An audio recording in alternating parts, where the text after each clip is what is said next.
Welcome to the Emerging Civil War podcast. I'm Chris Mackowski, and joining me is our special guest host today from the wilds of Ohio is my friend Dan Welch. Dan, how are you?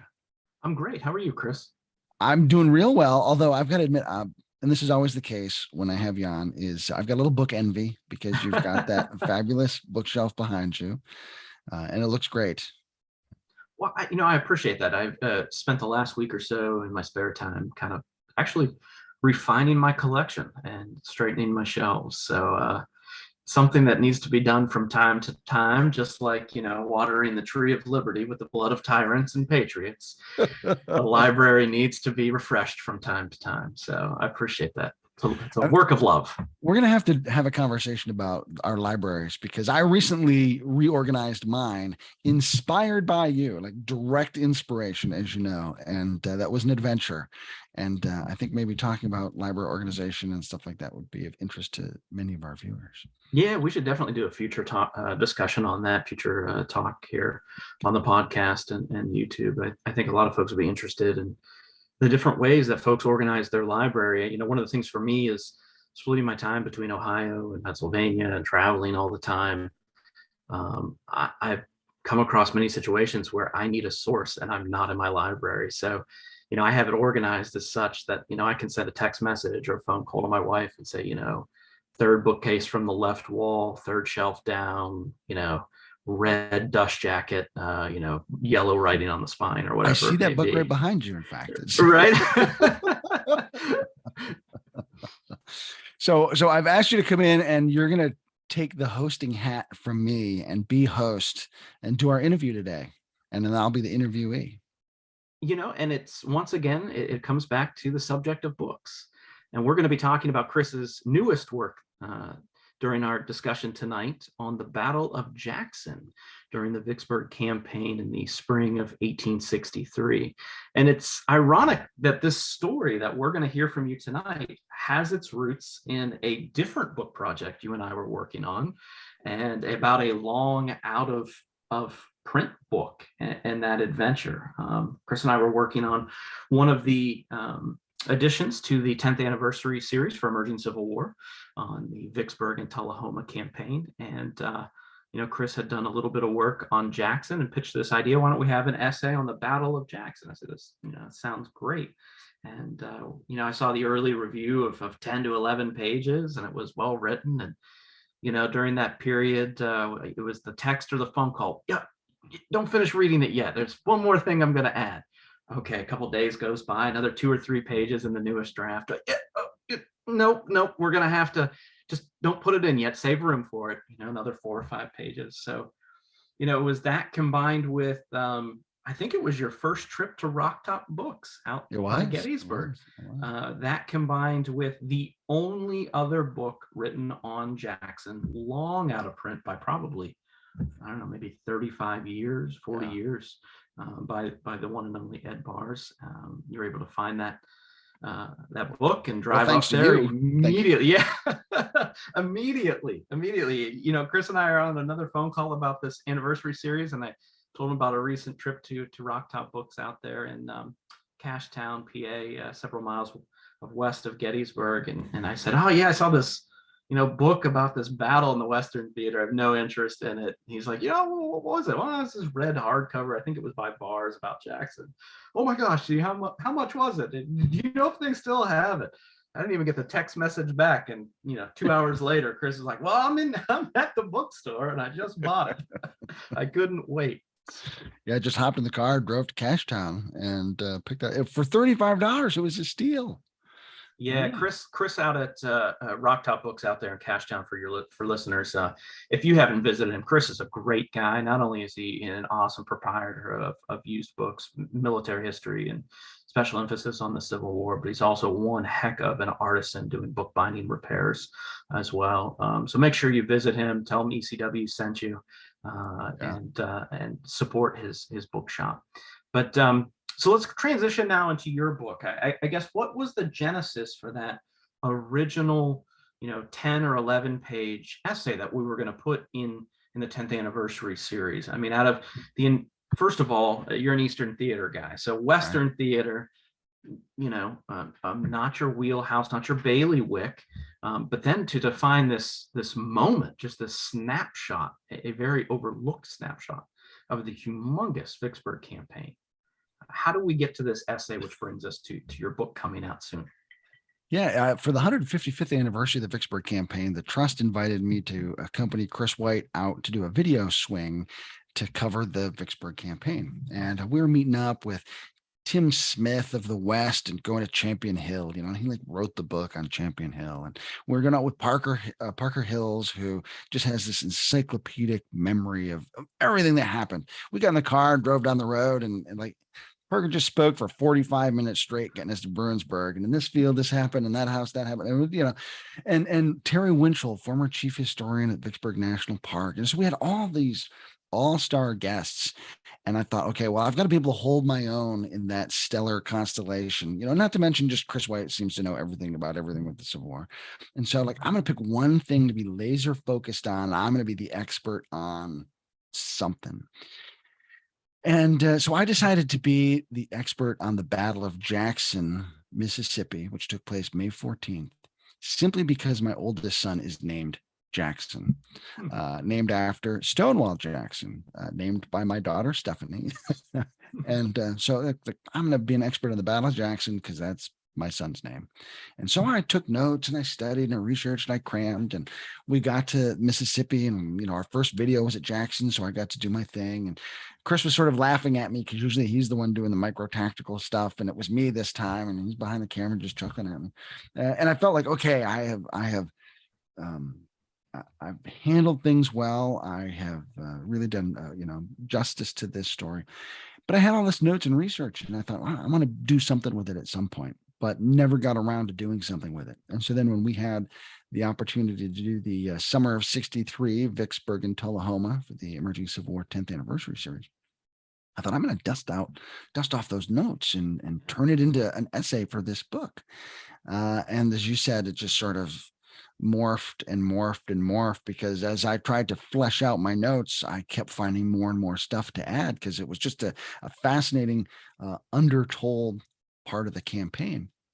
And then I sort of felt, if you remember the old scene from the old original Frankenstein movie, and the lightning bolts and it brings the monster to life, and Colin Clive, who's playing Dr. Frankenstein, goes, "It's alive! It's alive!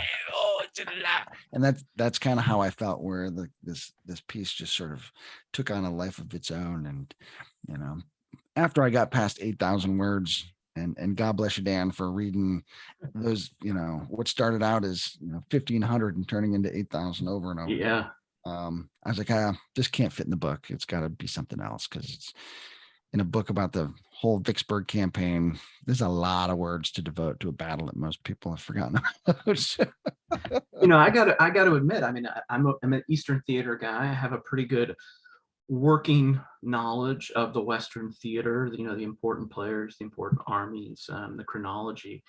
And when you first sent me that early draft of Jackson, the only thing I could think of was Johnny Cash and June Carter's 1967 cover of Jackson. I'm like, well, I know about Jackson, but I don't know anything about Jackson. And I probably listened to that song like 9,000 times while I was writing it. I can hum it to you right now. Yeah. I love June's first entrance when she comes in and sings her verse. I mean, it's just so powerful. I think it's one of my favorite vocal recordings of her. But so set the scene for us, for those that are not into the daily grind of the Vicksburg campaign, because it really is, for both the men in the ranks and the armies that are participating in the campaign, as well as historians that are mastering the Vicksburg campaign story, because it is so large. It is a grind to acquire all that. Set the scene for us. What's leading up to the Battle of Jackson? Who are some of the key players? Yeah, and it's one of those things that as Eastern theater guys, we tend to forget, like, all this is happening because Chancellorsville's going on, and the aftermath of Chancellorsville, and the mortal wounding of Stonewall Jackson, and those are all stories that are always on my radar screen. I mean, living literally on the Chancellorsville battlefield, and that story actually worked to Grant's advantage at the beginning of May of 1863, because he'd been trying for months to get across the Mississippi. He finally marches down the West Bank and crosses in what is the largest riverine crossing in American history, the largest naval crossing or naval landing until D-Day. And finally gets his army to the East Bank and then heads up into the interior of Mississippi. And this would normally be of tremendous concern to Confederate President Jefferson Davis, because, he's been nervous about Vicksburg the whole time, but it's his home state, and Davis has been sick through April. And so he's only kind of been paying attention. But then all of a sudden, Joe Hooker starts moving into the wilderness of Virginia, basically on Richmond's, back doorstep. And Davis, in his, semi-aware state from being sick, suddenly is focused, on what's going on here in Virginia. And so all this stuff happens in Mississippi almost like a free pass. And it's, not quite a free pass for Grant, but, when Davis should really be focused on that, he's got other issues that really have his attention drawn here. And it just continues to get drawn out, because not only after the battle, Jackson is hanging, by a thread and eventually dies. And that's got the Confederacy's attention. And, James Longstreet comes marching up through Richmond from his foraging expedition down in Suffolk, and that requires a lot of attention. So all these things that happen in the East that attract my attention and yours, Dan, really prove to be great smokescreen for Grant as he kicks off his operations here on the east side of Mississippi. Yeah, I think you raised the point and so eloquently defended of how things that are going on across multiple theaters of the war are all interconnected. And I, really encourage our Eastern Theater audience that is going to be listening to this and follows along with Emerging Civil War to pick up this book, because it's really going to tie into those events in the spring and summer of 1863. And you're right. When I talk the Gettysburg campaign, one of the things I tell folks is, when Lee is going to Richmond after Chancellorsville and meeting with Davis and the Confederate War Department, Confederate Congress, I mean, they're talking about sending either Lee's army west, sending a portion of Lee's army west, or sending Lee himself west. So you're right. With all the attention that is being focused on the Eastern Theater, Grant is almost getting that pass, if you will, with some of the events that are taking place. So he gets the army across the Mississippi River, and the army is slowly but surely making its way. Talk about what's going on with the Confederate defense, if you will, at this point in time. Who is in charge out there? What kind of history do they have in their position of leadership? And how are they reacting to Grant finally getting across the river? That's a great question, and it's sort of central to kind of how I ended up approaching the book as I got into it, because Joe Johnston is supposed to be in charge out there. He's been sent to the Western Theater. He's in charge of everything. He's basically Albert Sidney Johnston's replacement for the theater. And he's in charge of the army at Tullahoma, being commanded by Braxton Bragg, and the army in Vicksburg, being commanded by John Pemberton. Except Johnston doesn't want the command. He feels like he's being set up for failure. So he likes to pretend that Pemberton's not really under his command, and he'll cling to the army in Tennessee, and he'll find all sorts of excuses why he shouldn't go to Vicksburg and this, that, and the other thing. And finally, he's peremptorily ordered, you need to go there. As soon as Grant starts marching around the interior of Jefferson Davis's home state, it's like, you know what, you need to go there and take charge. In the meantime, Pemberton is somewhat hapless. He's a great example of the Peter principle, where you've been promoted beyond your capacities. He had some administrative skill, did not have any sort of military skill. And so he finds himself, suddenly facing Grant on the east side of the river. He looks to Johnston for help, and Johnston is like, yeah, just maybe, and not giving him clear orders at all. And so Pemberton really kind of bumbles his way out of the city. And to make matters worse for him, when Johnson does start giving him orders, he's basically saying, preserve your army. Don't get in a position where your army is going to get destroyed. But Jefferson Davis is saying you must protect Vicksburg at all costs. And so Davis is wanting Pemberton to defend geography, and Johnston's wanting Pemberton to ignore geography in favor of preserving his army. And so Pemberton, of course, tries to do both, doesn't do either very well at all, and will kind of fudge his way through most of May and find himself basically hemmed up in Vicksburg by the time this is all over. Johnson, I would really say Mississippi is his low point of his career, because when he finally does get to Jackson, Mississippi, arrives on May 13th, late in the evening after 4 days in the train. He's miserable, he's tired, he's cranky, he's complaining, and he gets there. Before he even inspects the position, he sends a note back to Richmond saying, I'm too late. Well, of course you're too late. You dragged your feet getting here, you know? And so he immediately comes up with plans to abandon the capital of Mississippi. And then he starts getting some incomplete and incorrect intelligence from John Gregg, who is, just exhausted from a fight at Raymond on the 12th. And Gregg doesn't really have a clear picture of what's going on. It starts raining, and Johnson just abandons the city, doesn't even put up a fight. And then sends messages to Pemberton saying, hey, why don't you concentrate and come up on Grant from the rear? I'll fix his position here and we'll catch him in this vice. So he's telling Pemberton one thing and acting something completely different. So basically setting up Pemberton to be fall guy for what ultimately becomes this disaster. So it's just complete dysfunction on the Confederate command side.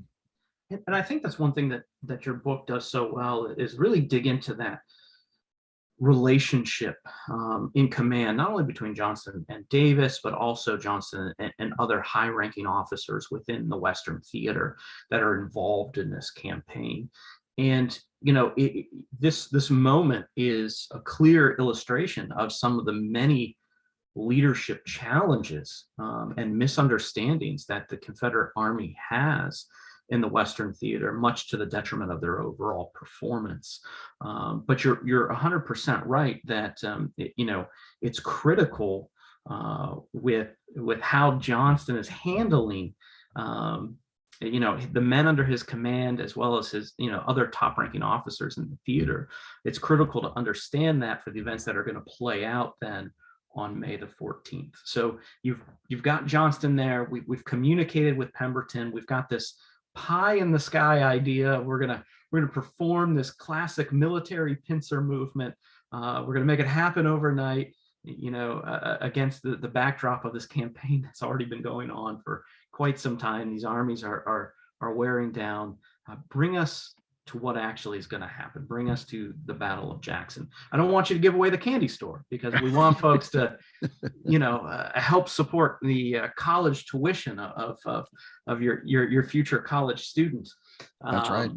So we want them to support you and to pick up a copy of the book, which I highly recommend, as I've gotten to read through it many times over the various incarnations, many iterations that it's been through. But get us to the moment where the first shots are going to ring out at Jackson and how this thing's going to unfold. Sure. So when Johnson arrives, and I try to stay super focused on the Battle of Jackson itself, so I don't spend a whole lot of time with Pemberton other than to kind of talk about how he sort of gets led astray by Johnson.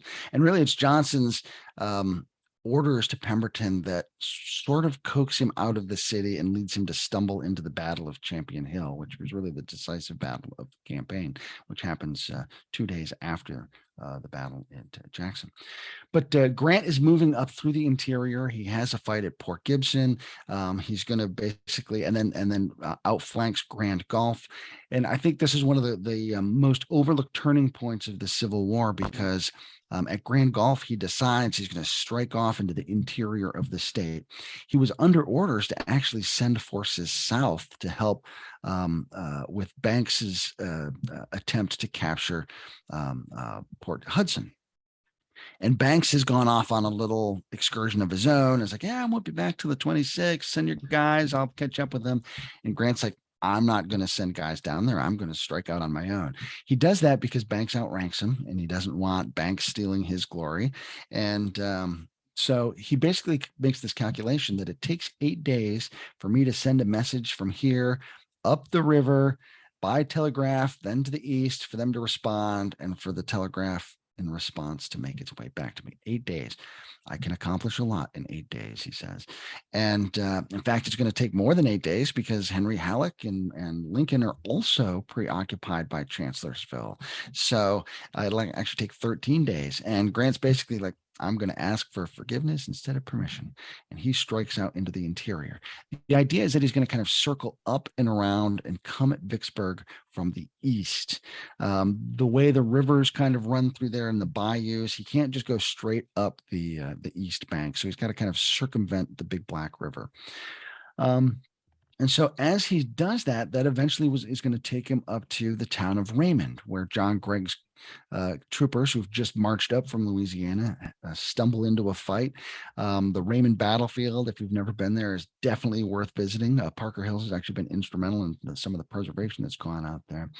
And it's after that fight there that Grant realizes, you know what, I've got some potential Confederate problems amassing in what will be my rear. Originally, he was going to go from Raymond straight north to the railroad and then straight west to Vicksburg. But that would have left the city of Jackson in his rear, where he heard that Confederate forces, including Gregg, were consolidating. Right. So he makes that fateful decision at Raymond to then push up into Jackson and try to take care of that threat from his rear. And then he'll turn and move to the west to Vicksburg. So it's really kind of a spur of the moment decision. And as he does, he splits his forces into two columns. And so Sherman advances on the city kind of from the southwest, and McPherson advances somewhat due west, a little west by northwest. And they come in two prongs simultaneously. They're in close communication. It's a torrential rainstorm. Roads are flooding. Just kind of incredible, the severity of the weather. And Johnson tells Gregg to kind of mount a defense while they evacuate all of the Confederate stores from Jackson. So Johnson's going to kind of lead the evacuation of the city. It's an industrial center, so there's lots of stuff in storage there for the Confederate Army. Johnson wants to escape with it. And that sort of sets things up. So there's going to be two fronts that the Confederates are going to have to defend against overwhelming superiority. And actually the Confederates mount of credible defense that allows the Confederate wagon train to escape from the city. And so it's, just dramatic stuff in this thunderstorm going on. We've got old Abe, the war eagle, screaming from his perch as the lightning crashes, and it just pretty incredible stuff. Your narrative within the pages of your book, and you touched on it a little bit in your discussion. You see Grant really coming into his own. And some of the decisions that he's making during this time, particularly in May of 1863, really lays the groundwork for not only what Sherman's going to do later, but what Grant's going to do when he comes east. You talk about the idea of, going inland and really not worrying about staying tethered to logistical supply networks, such as the river itself, or being connected with the telegraphic communication. I mean, he's going for it, and he's going to do this. And we see that with Sherman eventually in his march. We see that with the Overland Campaign. We see, all these things that Grant is figuring out for the first time that's really going to influence him for the remainder of the war. Were there anything, any other aspects of Grant's generalship leading up to Jackson and the events that will take place in and around Jackson that something that really stuck out to you as someone who takes us with Grant in his final years? Was there something here that it was a light bulb moment? Now it makes sense. He did this here. He did this during this campaign or at this battle, where you're saying, well, this small moment at Jackson may not be that small. It may be incredibly important as a learning lesson for Grant. Yeah, actually, two things there. First is sort of the myth of him cutting himself off from his supply lines, which he actually writes about in his memoirs about how he makes the decision to cast off his supply line and go off. And in fact, he does no such thing.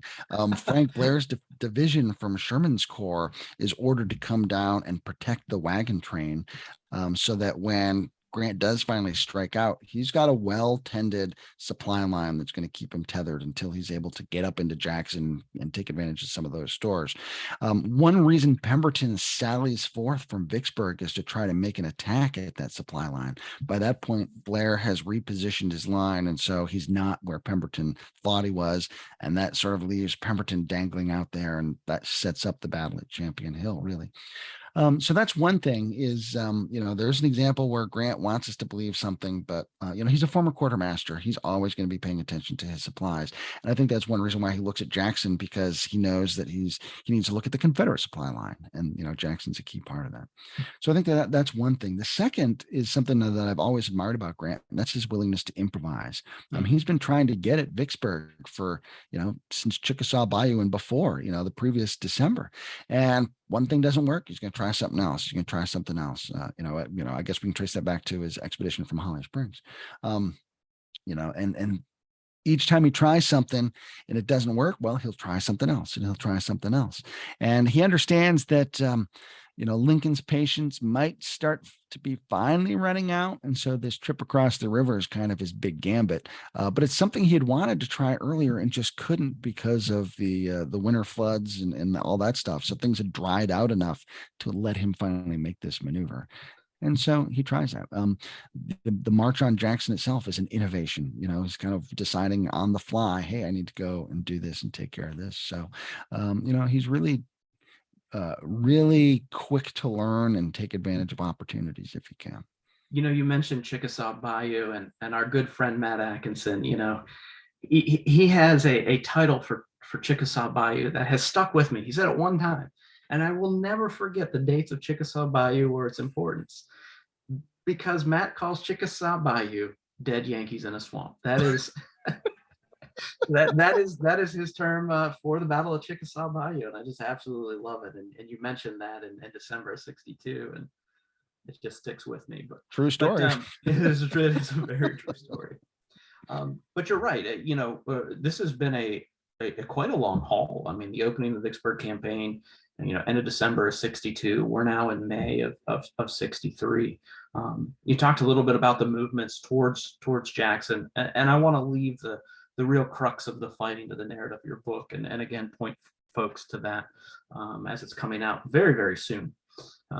So let's kind of get beyond Jackson then. What's the ramifications that come out of the battle itself, both for federal forces in the area and the Confederate forces in the area, or even the command structures therein? What's the ramifications of the outcome of that, and then Champion Hill for these commanders and these armies?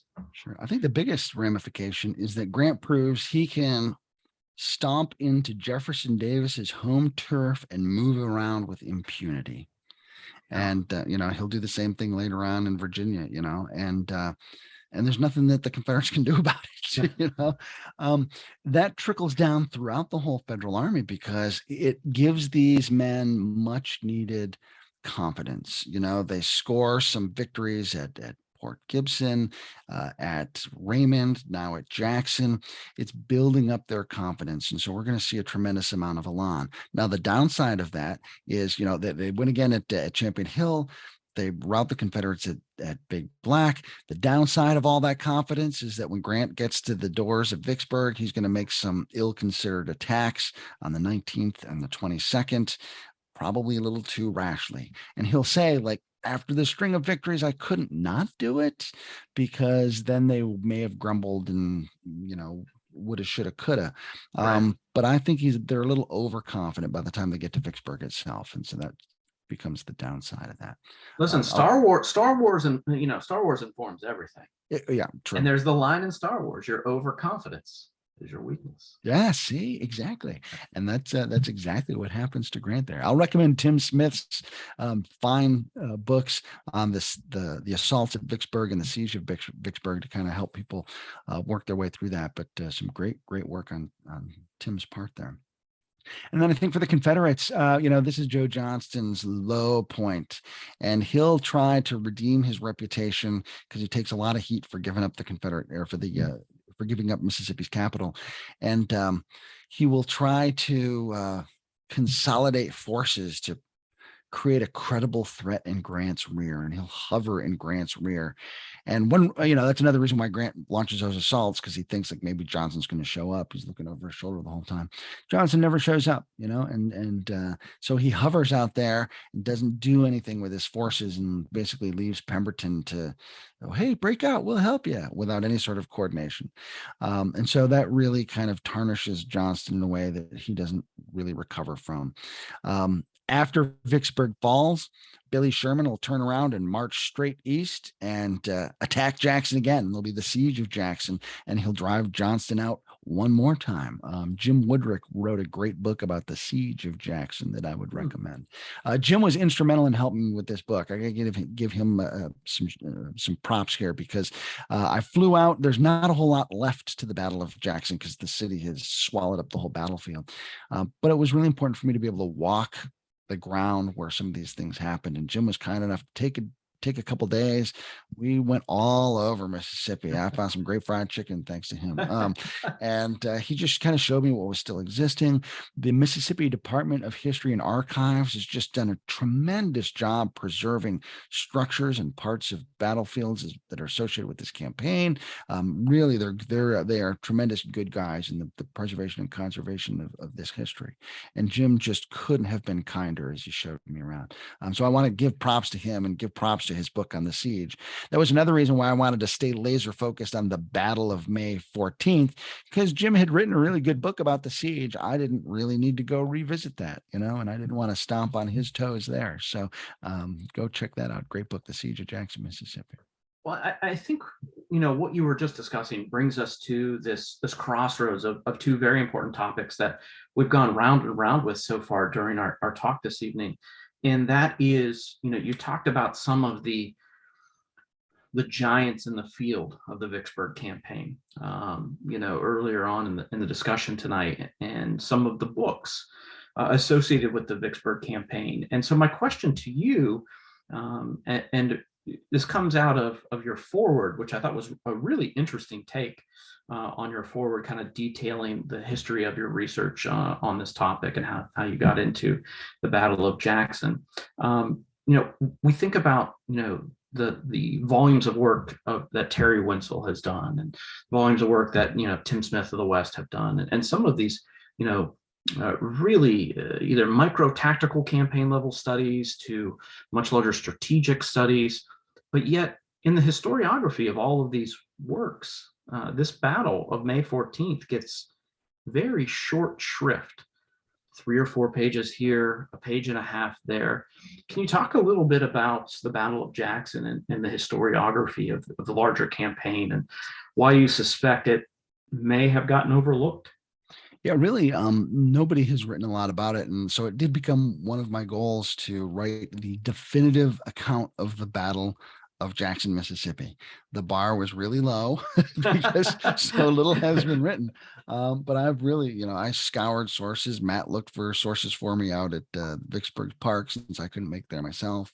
Jim directed me to a few things, and just lots and lots of research. But, prior to that, there had been a book, as you had mentioned earlier, that Ed Bars and Warren Grabow had written for the Jackson Civil War Roundtable.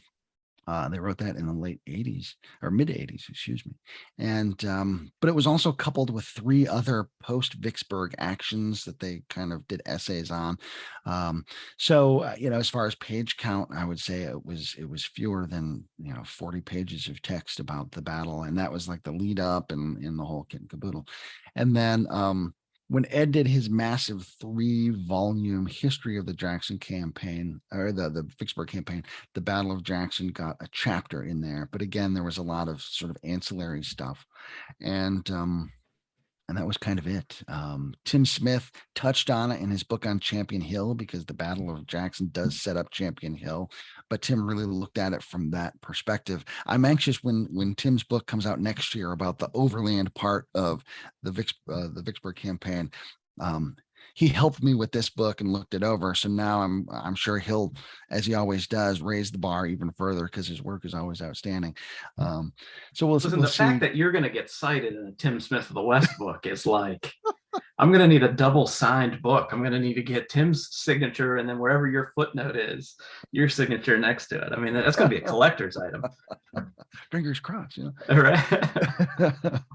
But I think that in all of those instances, the Battle of Jackson has been overlooked because it's always on the way to Champion Hill, and it's Raymond gets a lot of attention, particularly recently with all the preservation work that's gone on down there, and Champion Hill, which is really the defining battle of the campaign.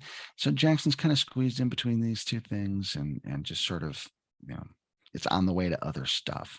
And it's Joe Johnson, at the low point of his career. Who cares about Joe Johnson? He does not have a lot of fans at this point in his career.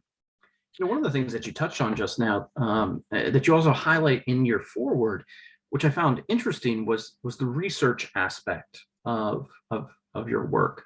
I love researching. I love pulling sources. I love reading sources. Sometimes it takes a little bit more prodding for me to write after I have collected all of these sources. I've really got to, be in the zone and in the mood to write these days. But in your foreword, you talked about how our good friend Matt Atkinson had, willingly gone to Vicksburg National Military Park to pull some resources for you, and how Matt had reported back that there was, surprisingly very few. I think about Vicksburg National Military Park as, that's the place. If you're going to go and study the Vicksburg campaign, that's the repository that you go to. Can you talk a little bit about maybe some of the challenges or successes of pulling together a lot of primary sources that really haven't been put together into a narrative such as yours before? Sure. And I think a lot of that traces back to the miracle of the digital age. So much is available online now that didn't used to be once upon a time. I can't imagine trying to write this book being in Virginia instead of Mississippi, even 10 years ago, let alone 20 years ago or 30 years ago. Yeah. So that's one reason why I had just access to a lot more sources than Ed Bars had when he wrote his treatments. There's just so much more out there, and so that was really important. And then just, that networking that, is so important, talking to other historians, and, Jim maybe pointing me in this direction or that direction, or Tim suggesting this or that. Dave Powell also looked over the manuscript, and he had some great insight into, how to crunch some numbers and things to look at. And so, aside from just digging into primary resources that are now available digitally, tapping into the expertise of friends and colleagues is invaluable, and just the insights they can give you. I never want to be so married to an interpretation that I'm not open to the good advice someone else might give me about what I'm looking at. I think that's one of the things I love about the public history field is we truly are a bunch of colleagues. Even if, we only know each other, 6 degrees, Kevin Bacon, that we are, we're willing to help and to build those interpretations and find that research that is oftentimes very much siloed and closed off in the academic world when it comes to history. This is my project. This is my research. I'm not sharing anything with you. You can buy the book when it comes out, So, it's one of the things that I really enjoy about researching in the public history field is that willingness to really help folks to find the best sources, to track down the hard to find ones, to spend time, on those battlefields and walking the terrain, which is incredibly important when you're writing a battle study. To be, and that was particularly important for me because I am an Eastern guy, and here's really my first foray into writing Western stuff, aside from blog posts that I do. So I really wanted to be careful and deliberate and respectful and humble about it. And, it was a learning experience for me. And, that's one of the things I love about being a writer is I can indulge my curiosity and learn about something, and writing about it is an excuse to learn about it. And so just being open to the expertise that experts have, Right. And being willing to sponge that up, I think, is really an important asset in this job. I think it keeps the field fresh for us as well, Yeah. as researchers and writers, to learn something new. I mean, I'm sure one of the last things you want to write about is another take on Jackson's final days, or the wounding of Jackson, or the death of Jackson. But being able, Fascinating stories that I love. But you're right. Like, I've kind of said what I have to say right. about those stories. Well, one of the things that I wanted to follow up with regarding your research, was there any little gems that you found, something that maybe hasn't really seen the limelight of scholarship, or something that just blew you away, that you found that was, man, this is a great account, this is a great writer, this is really going to guide the narrative of this chapter, or this interpretation? Kind of the thing that was fun was discovering just how many people from the Live Eagle Brigade wrote memoirs, because as it turns out, old Abe the War Eagle had a huge following, and there were at least 4 people from the brigade, from his regiment, that wrote biographies of him after the war, and each one became more extravagant than the previous one, because they're trying to sell books. And so, so it starts out with, marching into battle, and Abe is on his perch, and we go from there. It went into, and his pinions flared in the rain as lightning flashed in the sky behind. And so just seeing this prose get more and more swollen was pretty incredible, and a lot of fun. And I actually, as you know, I have a map fetish, and so working on the maps in this book that Edward Alexander was kind enough to do, I feel like my maps contribute to the literature. I was able to kind of dig in ways that previous maps weren't able to. So I've got more detail. I match it up with the modern landscape, and so I think that the maps really add something to this book too. With so little written and published about the battle, I'm sure that there was a dearth of maps in which to draw from. What were some of the sources you were able to pull in to help inform these really updated, modern, very accurate maps that folks are going to find in your book? Sure. Part of it's just, what maps were already out there, and then match that up against the ORs and the different accounts that I have of who was supposed to be where. And, the first maps I saw were from Ed Bars, and they were on division level, and I really wanted to get down to regimental level, weeds. really get into the weeds again, just to kind of, particularly on the federal side, where you just got all these masses of troops trying to move around, and who's actually moving where. And a lot of the action does pin on the regimental level. So being able to show that, I think, was really important, showing different positions. And then there's a whole lot of contention about who raised the first flag over the city of Jackson. And so kind of understanding what regiments were moving where and when kind of helped me flesh that story, and who gets to kind of take the credit for it. As it turns out, the Mississippi Capitol and City Hall both look really official. And so some units raised the flag over City Hall thinking it was the Capitol, and that led to some of that confusion. A fascinating part of the story. Chris, tell us how folks are going to be able to get a copy in their hands to learn about the Battle of Jackson, May 14th, 1863. So this book is book 2 in the new Savis Beatty Battles and Leaders series. And so I would recommend going to savisbeatty.com and ordering it there, because they've got signed copies that we'll be able to send out to folks. You can also get it, through Amazon and Barnes & Noble and those sorts of places. And it'll be available locally in places around Mississippi and Vicksburg and stuff like that as well. But support independent publishing, and, go and order it from Savis Beatty. As a guy that has limited shelf space, as you can see in my background, I see pictures hanging on your wall, which means they can be moved for more bookshelf space. That's behind a door. So I only get to see the pictures when I have the door closed. Folks, this is the definitive study on Jackson. I do think that Chris's interpretations are spot on. It's a riveting narrative. It's fresh. It's new. It's a story that's really been overlooked in the historiography, and it was a privilege to be able to watch this thing come alive from 1,500 words to 192 pages. So I owe you more than one drink. Yes, that's actually, I'm going to keep talking about this book even more positively now. Hopefully I can get up to 3 drinks, folks. But in all seriousness, a great book that really is going to tie in many of the events of May 1863, both in the Eastern and Western theater. Any parting shots about the Battle of Jackson?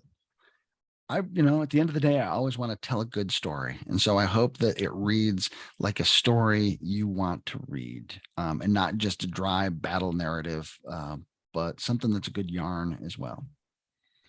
Well, folks, thanks for joining us for another episode here at Emerging Civil War. It was an honor and privilege to interview you, Chris, and we're so happy for you in your latest publication. And we're looking forward to receiving that in the mail. And for those of you listening, to get your orders in soon. And I'm sure Savas Beatty will be able to supply some signed book plates for those Chris Mackowski fans out there. There are many of them, as we just witnessed. That's because I have a big family. Yeah, at the most recent symposium. So, folks, you're going to want to take a look for the Battle of Jackson and the New Battles and Leaders series by Savas Beatty. Join us next time as Chris Mackowski returns back to his interviewing role, and you'll be hearing from myself on the other side of the mic, as they say, for an upcoming episode as well. So until next time, I'm Dan Welch. I'm Chris Mackowski. Thanks for being with us. We will see you online. That's where you're supposed to say that. You're supposed to finish on the blog. and we'll see you online and on the battlefield. Yeah, and the battlefield. There we go. Take care, folks. Thanks, Dan.